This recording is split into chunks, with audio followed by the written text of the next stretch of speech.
പാടിയും പറഞ്ഞും വീണ്ടും ഒത്തുകൂടി നാട്ടുകാർ. മലപ്പുറത്ത് വളാഞ്ചേരിക്കാരുടെ കൂട്ടായ്മയിൽ ഒരുങ്ങിയ മൂല്യങ്ങളുടെ സ്വരലയം നാടിന്റെ ഉത്സവമായി മാറി. അവിടെ എത്തിയ വിശിഷ്ടാതിഥികളിൽ പ്രമുഖൻ IM വിജയനാണ്. വിജയൻ അടക്കമുള്ളവർ ഇതിന്റെ ഭാഗമായി വിശേഷങ്ങൾ പങ്കുവച്ചു. കാണാം ആ കാഴ്ച.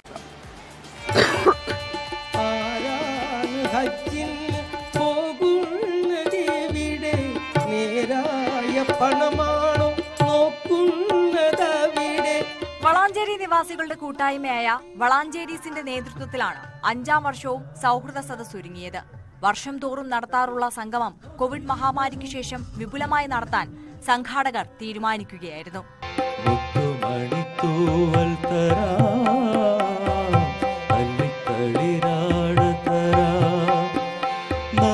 നാട്ടുകാർ കൈകോർത്തപ്പോൾ പ്രദേശത്തെ ഉത്സവമായി സ്വരലയം പരിപാടി മാറി.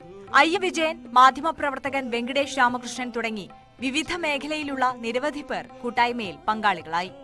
ജാതി, മത, വർണ്ണ, രാഷ്ട്രീയ ഭേദമന്യേ ഈ നാടിന്റെ ഒരു ഉത്സവമാണിത്. അത് ഏറ്റവും നല്ല അർത്ഥത്തില് ഇതില് അതിഥികളില്ല, ആതിഥേയരില്ല, എല്ലാവരും എല്ലാ അനൗപചാരികതയോടും കൂടി ഒരുതരം ഔപചാരികതകളില്ലാണ്ട് സന്തോഷത്തോടു കൂടി ഉള്ളൊരു കൂടിയിരുത്തമാണ്. മനുഷ്യരെ സംബന്ധിച്ചിടത്തോളം മൂല്യങ്ങളുടെ സ്വരലയം അവനവന്റെ അസ്തിത്വവും അവന്റെ ജൈവികതയും നിലനിർത്താനുള്ള ഒരു ആട്ടിൻകുട്ടി ചെയ്തതുപോലെയുള്ള ഒരു ഉപാധിയായിട്ടാണ് മൂല്യങ്ങളുടെ സ്വരലയം ഈ പുതിയ കാലത്ത് നമ്മൾ കാണേണ്ടത്.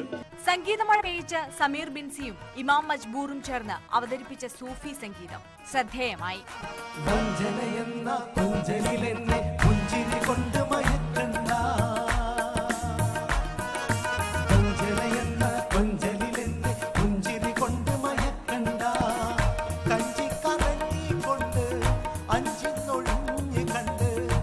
തുർക്കിയിലും സിറിയയിലും ഉണ്ടായ ഭൂകമ്പത്തിൽ മരണപ്പെട്ടവർക്ക് ആദരാഞ്ജലികൾ അർപ്പിച്ചു. മെഴുകുതിരി തെളിയിക്കുകയും ചെയ്തു.